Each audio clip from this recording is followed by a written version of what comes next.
Bonjour, donc on est rendu à la troisième vidéo sur les choses de base qui peuvent faire une énorme différence au niveau de votre santé, qui ont fait une énorme différence pour la mienne. Donc, on a vu le premier vidéo, c'est sur l'hydratation.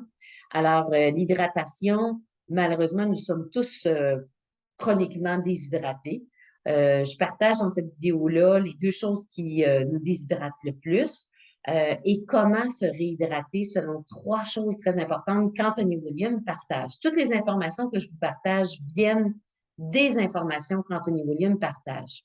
Deuxième vidéo, c'est au niveau de maintenir notre taux de glucose sanguin. Donc, j'explique le lien avec l'adrénaline, donc le lien avec les surrénales et quelles sont les meilleures sources de carburant et puis à quelle fréquence en prendre. Donc, encore là, des informations qu'Anthony William partage. Aujourd'hui, la troisième vidéo, la dernière, sur les trois choses de base, c'est de voir quelle est la consommation donc, de feuilles vertes qu'on fait par jour.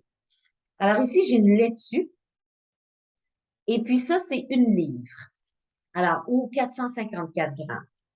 Alors, je l'ai pesé là, pour être sûr. Donc, ce que je vous suggère, c'est de viser de consommer, de manger ou boire 454 grammes de feuilles vertes par jour. Donc, pourquoi? Alors, pourquoi? Parce que souvent, on se retrouve avec des goûts salés. Ça, c'est des grosses chances que ce soit un signe qu'on manque de sels minéraux dans notre corps. Souvent, on est inquiet par l'ostéoporose, donc une perte de minéraux. On veut être plus alcalin dans notre corps, on veut être moins acide. Donc, encore là, on a besoin d'aller chercher des sels minéraux pour s'alcaliniser. On a besoin des sels minéraux pour que l'électricité, on pourrait dire le courant électrique circule, parce que les sels minéraux vont faire nos neurotransmetteurs. Donc, ça, pour moi, pour plein de personnes, des clients, de consommer suffisamment, d'avoir augmenté notre consommation de feuilles vertes a fait une énorme différence. Ce que je vous suggère de faire, c'est de viser de prendre une livre, donc l'équivalent de ça ici, à tous les jours. Ça peut être un peu plus si vous voulez, mais ça serait le minimum à viser. Pourquoi? Pour les raisons que je viens de vous dire, mais plein d'autres raisons aussi encore. Et comment consommer ça? Comment ça peut être en salade, mais si vous dites c'est trop volumineux pour moi, pourquoi pas en mettre une partie en jus, comme ça ici.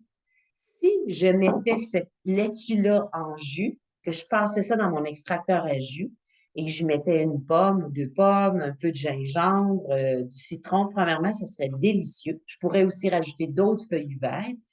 Et deuxièmement, ça me ferait une petite quantité. Si vous voyez la fibre qui sort quand on utilise un extracteur à jus, puis la quantité de jus, vous pourriez être surprise et surpris de voir à quel point ce serait pas si gros que ça. Donc, on s'habitue à manger des gros volumes de feuilles vertes.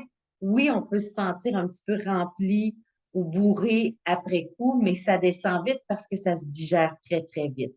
Alors, ça, une autre raison de consommer les feuilles vertes, c'est que c'est la meilleure source d'acides aminés, donc les protéines déjà désassemblées qui sont les plus facilement assimilables. Donc, on pourrait dire la meilleure source de protéines les plus facilement assimilables.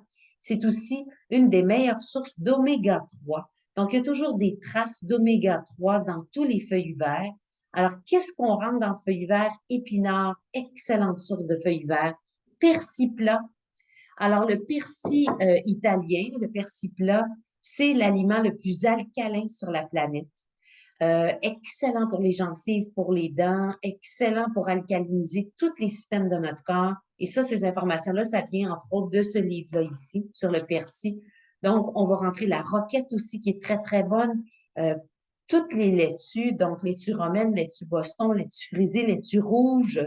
Euh, on va rentrer le pissenlit dans ça aussi, la coriandre fraîche va rentrer dans les feuilles vertes. Donc, tout ce qui est feuilles vertes est excellent. Je vous encourage à augmenter votre consommation de feuilles vertes, peu importe qu'elles soient consommées en salade ou en jus, mais l'important, c'est qu'elles soient crues, donc qu'elles ne soient pas cuites. Alors, pour aller chercher ces propriétés-là, on veut pas, exemple, faire un potage cuit ou ça sera un potage, disons, persil patate. Donc, on veut aller chercher les feuilles vertes crues. Donc, ceci conclut les 3 vidéos sur les bases, très importantes. Et croyez-moi, c'est ce que je travaille la plupart du temps avec tous les gens que je vois en consultation, parce que des fois, on a un petit peu de la difficulté à intégrer ça. Je comprends. Moi, ça a été une gymnastique mentale. Ce que je veux dire, c'est que j'ai dû laisser tomber des croyances où j'avais comme croyance que je devais manger juste 3 fois par jour. Donc, quel soulagement de manger beaucoup plus souvent et maintenir mon taux de glucose, de boire beaucoup plus aussi des bonnes sources d'hydratation. Et la troisième chose aussi, d'augmenter ma consommation de feuilles vertes. Alors, j'espère que ça vous a donné des informations, que ça vous a rendu service. Et puis, n'hésitez pas à m'écrire, soit par courriel ou soit dans le bas de cette vidéo. J'adore vous lire. Alors, je vous vois une prochaine fois.